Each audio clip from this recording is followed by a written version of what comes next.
Telangana assembly में मुतनाज़ा कानून के खिलाफ इत्तेफाक राय से करारदाद मंजूर की गई है। टीआरएस, कांग्रेस और एमआईएम ने करारदाद की तायीद की। बीजेपी के वाहिद रुकन ने मुखालफत की। तेलंगाना के वज़राला केसीआर ने ऐवान में सीएए, एनआरसी और एनपीआर के खिलाफ करारदाद पेश की। उन्होंने वाज़ेह किया कि मुल्क को तकसीम की सियासत की ज़रूरत नहीं है।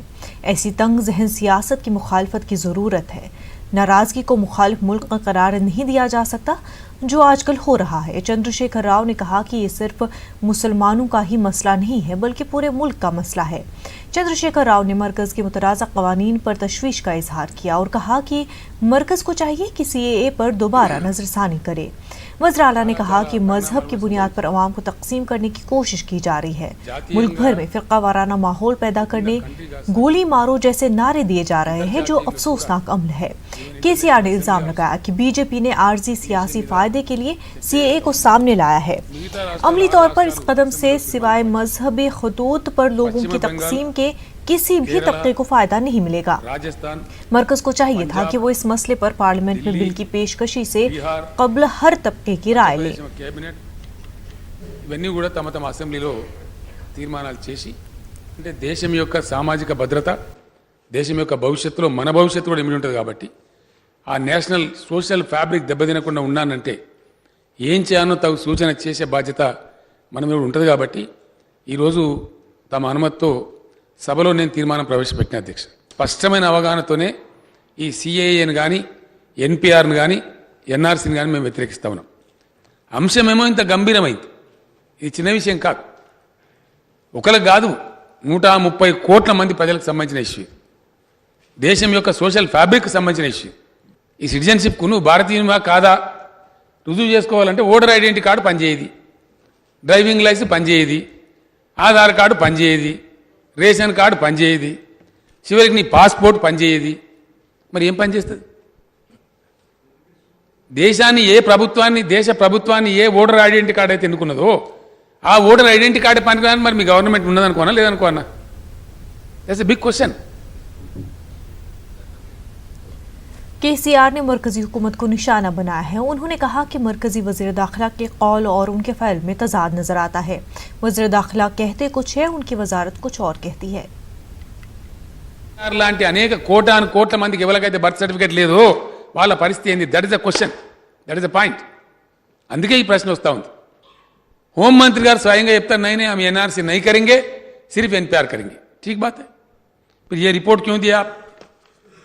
अध्यक्ष, ఇగో ఇది మినిస్ట్రీ ఆఫ్ హోమ్ అఫేర్స్, భారత ప్రభుత్వం మినిస్ట్రీ ఆఫ్ హోమ్ అఫేర్స్ 2018-19 కోసం పార్లమెంట్ ముందు పెట్టినటువంటి రిపోర్ట్, యాన్యువల్ రిపోర్ట్. దీనిలో చాలా స్పష్టంగా కుండ బద్దలు కొట్టినట్టు క్లియర్ అంటే వెరీ క్లియర్ అధ్యక్ష, క్రిస్టల్ క్లియర్గా చెప్పినారు. అక్కడి నుంచి అగ్గిమండుతుంది దేశం. ఈ గడబడి ఎందుకు అవుతుందా అంటే దీనివల్ల అయితే ఒకవైపు రిపోర్ట్లనేమో పార్లమెంట్కి ఇచ్చిన రిపోర్ట్లో ఈ విధంగా పెడతారు. ఇది భారత ప్రభుత్వం పెట్టిన రిపోర్ట్. చెప్పడానికి ఇప్పుడు లోక్సభలో, రాజ్యసభలో ఏం చెప్తున్నారు, బయట ఏం చెప్తున్నారు? నై నై నై నై हम एनआरसी नहीं करेंगे, एनपीआर करेंगे. ये कौन यकीन करना इसको, इस बात को? क्या ये सच है या होम मिनिस्टर साहब का स्टेटमेंट सच है? क्या चीज सच है इसमें?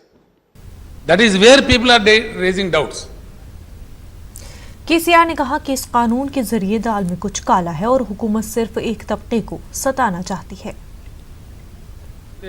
ఎవరు మాట్లాడిన వాళ్ళని దేశద్రోహులు అనడం మళ్ళీ అదో కొత్త ట్రెండ్ మోపైంది. దాన్ని సోషల్ మీడియాలో, మరో మీడియాలో పాకిస్తాన్ ఏజెంట్లు అనడం, రకరకాల కథలు ప్రచారం చేస్తూ ఉన్నారు అధ్యక్ష. ఇది మంచిది కాదు. ఈ డివైజబుల్ మెథడ్స్ దేశానికి ఏ రకం కూడా మంచిది కాదు. దేశంలో ఎవడో అదే లైన్ నిలబెట్టి లెక్క పెట్టి మనకు ఒక కార్డు, మన్ను, అఫిడవిట్ తీసుకొని, సంతకాలు తీసుకొని ఇచ్చేసేయండి. కానీ ఈ కాగితం దే, ఆ కాగితం దే, లేని కాగితాలు తెమ్మని ఏదో దాల్ మే కుచ్ కాలా హై డౌట్ వస్తుంది కదా. तुम जिनको सताना चाह रहे हो उसके लिए रास्ता बना रहे हो అనిపిస్తుంది కదా అధ్యక్ష. అది ఈ దేశానికి మంచిది కాదు, దేశ సమాజానికి మంచిది కాదు, అంతర్జాతీయంగా మంచిది కాదు, మన దేశ భవిష్యత్తుకు అసలే మంచిది కాదు. तेलंगाना के वज़राला ने मरकजी हुकूमत से मुतनाज़ा कानून को वापस लेने और उस पर नजरसानी की अपील की. ये వేదికల మీద when it is being discussed in the International Assembly and also discussed on the international fora, We advise the government of India it is not good for the nation. Not at all. We urge upon, please abrogate this act which you have brought in. Please take back the decision and review. If at all you want to issue a national identity card, yes, we are there to support you. But let us go in a new format, convincing one and all, without any doubt to anybody in the country. That is what is required.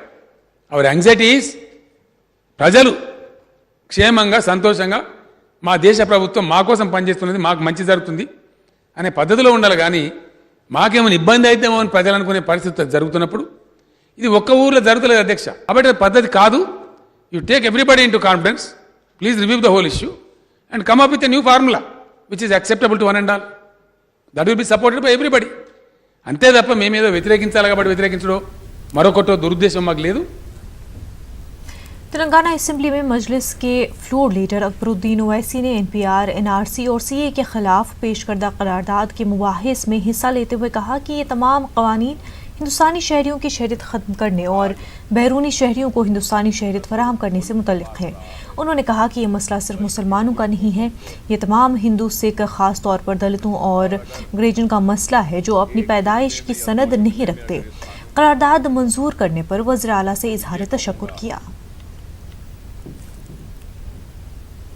CA, NPR, NRC, ये कानून आज न सिर्फ मुल्क को बांट रहा है बल्कि मुल्क को कमजोर कर रहा है. और अगर एक जुमले में या दो जुमले में अगर इस कानून के बारे में कहूं तो ये कहूंगा कि यह कानून गैर मुल्की को मुल्की बना रहा है और मुल्की को गैर मुल्की बना रहा है. सिर्फ दो लफ्ज में यह कहूंगा. एक्ट के बाद रूल्स आना चाहिए, लेकिन ये एनपीआर में पहले रूल्स बनते हैं, 1 साल के बाद एक्ट आता है. तो यही हो गया, बच्चा पहले आया है बाप के पैदा होने से पहले. यह है, इसलिए हम कहते हैं कि इस पे स्टे होना चाहिए. 2010 और 15 में जो इंफॉर्मेशन है उस इंफॉर्मेशन को रिकंसाइल करेंगे इस इंफॉर्मेशन से.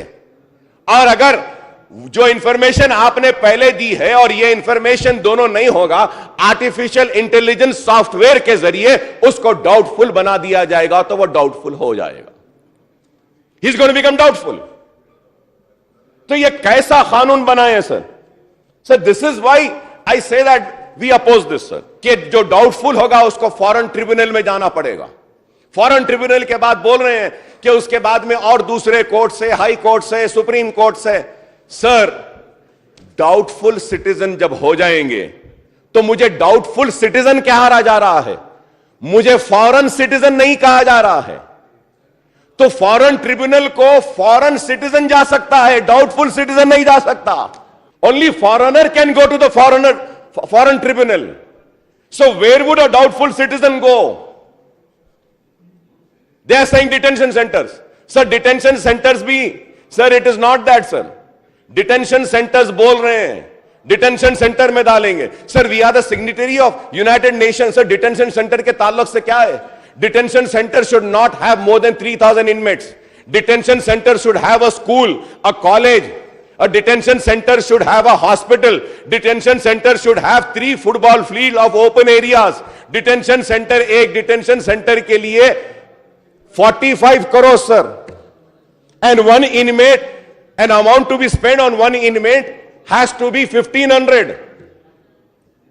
अगर 10 करोड़ लोग अगर आ गए sir, doubtful citizen, 33,000 detention centers होना. 33,000 into 45 करोड़, कितने पैसे हो गए साहब? आप बताइए, यह कौन सी अक्लमंदी है सर? इसके बाद doubtful citizen, they would be on the mercy of those in power. छोड़ देंगे उनको, बस फिर लेते रहो. कैसे होगा साहब, ये बताइए. तो अगर ये एनपीआर हो जाएगा या कुछ और हो जाएगा, so I do not know whether I would be given the citizenship or not. नहीं मालूम. I have been a lawmaker for the last 21 years and if this NPR is going to be implemented, पता नहीं sir, अगर अब हो गया अप्रैल में तो फिर आइंदा बजट सेशन में मैं यहां खड़े भी रहूंगा या नहीं रहूंगा, यह भी डाउटफुल है सर। हाँ बताइए, आप बताइए सर, कैसा कानून बनाते हैं? अरे आप इस बात पे गौर करना है सर। मेरी खवातीन कोलीग से माफी चाह रहा हूं सर, उसमें लिखा हुआ है कि a certain age at the time of marriage or her age at the time of consummation of marriage. Consummation of marriage? Shame on them, I would say. Shame on these writers. Is this the word which is supposed to be used? मेरी मां और बहन की इज्जत के साथ यह खेल, मेरी औरत के साथ यह खेल। मेरी औरत मतलब मैं ये ना समझे कि मैं मुसलमान औरत के बारे में कह रहा हूं, मेरी हिंदुस्तानी मां और बहन के खिलाफ है, यह कहूंगा। How can you use this consummation? अफसोस है साहब, ऐसे गंदे कानून ऐसा बताते हैं। इस वास्ते हम कह रहे हैं कि इस कानून को खत्म करना है। कहां ले जा रहे हैं इस मुल्क को अमित शाह साहब? क्या यह अखलाक है? यह औरत का सम्मान है? क्या औरत के स्वाभिमान को आप इस तरीके से ठेस पहुंचाएंगे? We would extend our fullest cooperation to the Telangana government in its endeavour to oppose CAA, NPR, NRC sir. सारे मुसलमानों की तरफ से आपका शुक्रिया अदा करता हूं चीफ मिनिस्टर साहब कि ऐसे वक्त में जब हर किसी ने हमारा 70 बरस तक इस्तेमाल करने के बाद अब अपना दामन हमसे छुड़ा रहे थे, वैसे वक्त में आपने हमारा हाथ थामा है। हमारा वादा है कि हम भी कभी आपके हाथ को नहीं छोड़ेंगे और हम आपके हाथ को थामे रखेंगे और आगे बढ़ेंगे, फिरका परस्तों से लड़ते रहेंगे। कांग्रेस ने हुकूमत की करारदाद की तायीद की। एम भट्टी विक्रमार्का ने कहा कि सिर्फ करारदाद पास करने से काम नहीं चलेगा। వచ్చేటువంటి ఎన్ఆర్సీలో అత్యంత ప్రమాదకరంగా ఈ దేశంలో ఉన్నటువంటి ఆదివాసీలు, Dalits, backward classes, weaker sections, మిగతా వీకర్ సెక్షన్స్, మైనారిటీస్ అందరూ పెద్ద ఎత్తున నష్టపోతాం।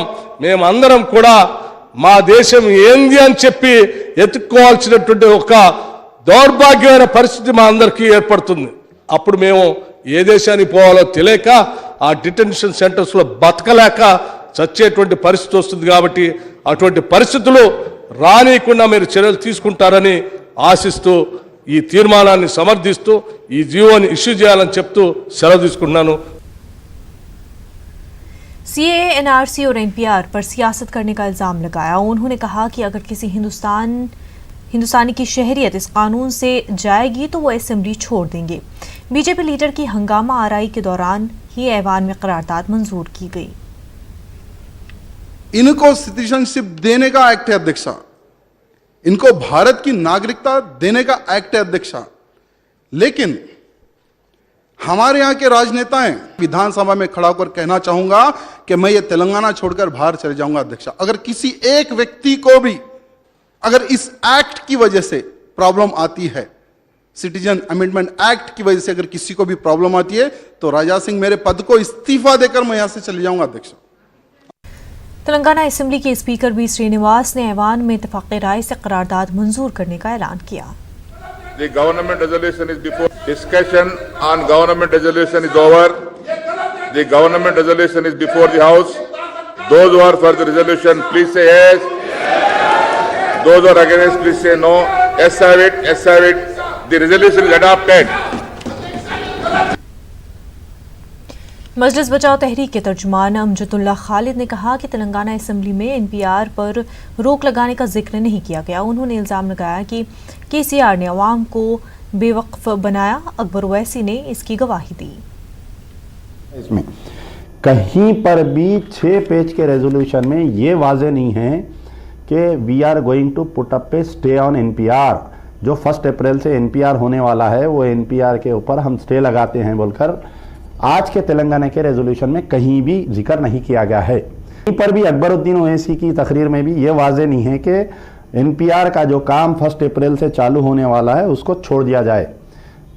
सीएम साहब को मैं शुरू से कहता हूं कि एक बेहतरीन चाणक्य, एक अच्छे सियासतदान हैं। आज अवाम को बेवकूफ़ बनाने में उन्होंने कामयाब हो गए जो रेजोल्यूशन लाए हैं। सीएम साहब अवाम को बेवकूफ़ बना रही, अकबरुद्दीन ओवैसी साहब उसकी गवाही दे रही। तो इसमें जो है कि उन तमाम 40 उलमा मशाइखीन जो जाके सीएम साहब से मुतालबा करके बिरयानी खा के आए थे, आज उनके लिए लम्हे फिक्र है। ये भी जो सियासी ड्रामा हुआ है रेजोल्यूशन पास करने का, ये सियासी ड्रामा जो है वो जो 9 दिसंबर से आज खवातीन और पूरे लोग जो बिला मजहब व मिल्लत जो एहतजाज मुसलसल कर रहे हैं तेलंगाना में, वो खवातीन जो पुलिस गिरफ्तार की तो भी एहतजाज कर रही, वो निज़ामाबाद की खवातीन जो एहतजाज कर रही, वो 1 मिलियन मार्च में जो लोग रोडों पे निकले थे बिला मजहब व मिल्लत, ये उनको क्रेडिट जाता है। लेकिन हमको अपना एहतजाज जारी रखना चाहिए। जमात इस्लामी तेलंगाना के सदर हामिद मोहम्मद खान ने असेंबली में करारदाद की मंजूरी की सताइश की। उन्होंने रियासत में एनपीआर को रोकने के लिए जीओ जारी करने की मांग की, सिर्फ मुर्दमशुमारी कराने की गुजारिश की और तमाम ताउन करने की पेशकश की। के दौरान तकारीर हुई और ख़ास तौर पर चीफ मिनिस्टर साहब ने दिल्ली के फसादात की भी जो मजम्मत की, हम उसकी सताइश करते हैं और जो करारदाद मंजूर की गई उसकी भी हम सताइश करते हैं। यही गुजारिश करेंगे कि जिस तरह बहुत क्लियर जीओ केरला, राजस्थान और दिल्ली प्रदेश में की हुकूमतों ने जारी किया है, उस तरह का जीओ जारी करें। इसलिए कि जो रेजोल्यूशन है उसमें एनआरसी और एनपीआर पर स्टे लगाने की बात नहीं की गई है, तो इसलिए वो आवाम के अंदर तशवीश अभी बाकी है और उस तशवीश को दूर करने के लिए भी और फिर जो कुछ भी मेहनत की गई वो उसको बाअसर बनाने के लिए भी जीवो जारी करते हुए एनपीआर को रुकवाना वक्त का अहम तरीन तकाजा है। तेलंगाना असेंबली में करारदाद मंजूर करने का कन्वीनर मुखालिफ सीएए, एनआरसी और एनपीआर इत्तेहाद मुश्ताक मलिक ने खैर मकदम किया है। उन्होंने एनपीआर के अमल को रोकने के लिए जीओ जारी करने की हुकूमत से मांग की है। एनपीआर एनआरसी के ताल्लुक से करारदाद पेश भी की गई और अल्हम्दुलिल्लाह पास भी हो गई। इस करारदाद की पेशकशी के वक्त चीफ मिनिस्टर साहब की जो तकरीर रही उसका हम जॉइंट एक्शन कमेटी की जानिब से खैर मकदम करते हैं।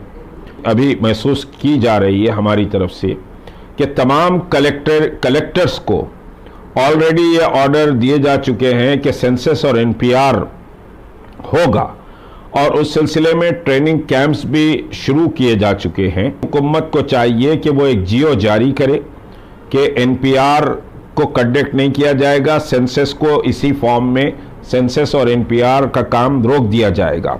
ये एक अहम और बुनियादी मसला है। एक छोटा सा ब्रेक लेंगे, जल्द होंगे हाजिर।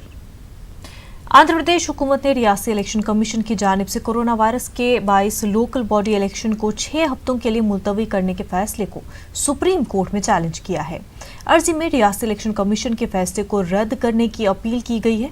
अदालत ने अर्जी समाअत के लिए कबूल की है। कल इस मामले पर समाअत की तवक्का की जा रही है। आंध्र प्रदेश के इलेक्शन कमिश्नर रमेश कुमार ने आज रियासती गवर्नर विश्वभूषण हरिचंदन से मुलाकात की। राजभवन में हुई इस मुलाकात के दौरान इदारा-जात मकामी के इंतखाबात को मुलतवी करने की वजूहात से उन्होंने गवर्नर को वाकिफ करवाया। बताया जाता है कि उन्होंने गवर्नर को बताया कि किस सूरत हाल पर उन्होंने ये अहम फैसला लिया है।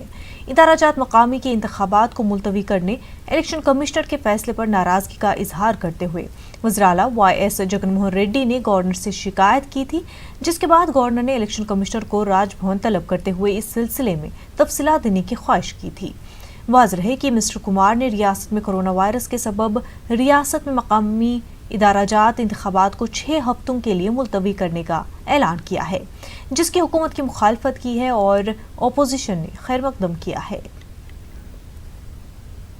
वाईएसआरसीपी लीडर रामाकृष्णम राजू ने बल्दी इलेक्शन को मुलतवी करने के फैसले की मजम्मत की। उन्होंने इस मामले को पार्लियामेंट में उठाने का ऐलान किया और कहा कि रियासत में सिर्फ एक कोरोना का मामला सामने आने पर इलेक्शन को मुलतवी नहीं किया जाना चाहिए। We have strongly, our party, our leader has strongly condemned the very act of the State Election Commission, because there is only one corona positive case till now in our state, and state has taken all precautions with regard to the control of the spreading of the virus, And unless if we don't complete the elections by the end of this month, so whatever funds that we get for the local bodies, which is to the tune of 5,000 crores, so we will be deprived of that. BJP leader Ranka Dinakar ने election commissioner के फैसले की मदाफत की है और जगन हुकूमत को तनकीद का निशाना बनाया। उन्होंने कहा कि जगन मोहन रेड्डी को अवाम की सेहत से ज्यादा इलेक्शन की फिक्र है। सारी दुनिया में कोरोना की दहशत से सारे काम मुतासिर हो गए हैं। विजयवाड़ा के कलेक्टर इम्तियाज अहमद ने गन्नावारम एयरपोर्ट पर की जा रही कोरोना वायरस की स्क्रीनिंग का जायजा लिया। कलेक्टर ने आला अफसरों के साथ एयरपोर्ट पर वायरस की चेकिंग के लिए किए गए इंतजामात और सहूलतों के बारे में जानकारी हासिल की। इम्तियाज अली ने इस मौके पर मुतल्लिका अहदेदारों को हिदायत दी कि वो तमाम एयरपोर्ट पर तमाम मुसाफिरीन की स्क्रीनिंग की यकीन दहानी कराएं। उन्होंने बैरून मुल्क से आने वाले मुसाफिरों पर खास तवज्जो मरकूज करने को कहा है।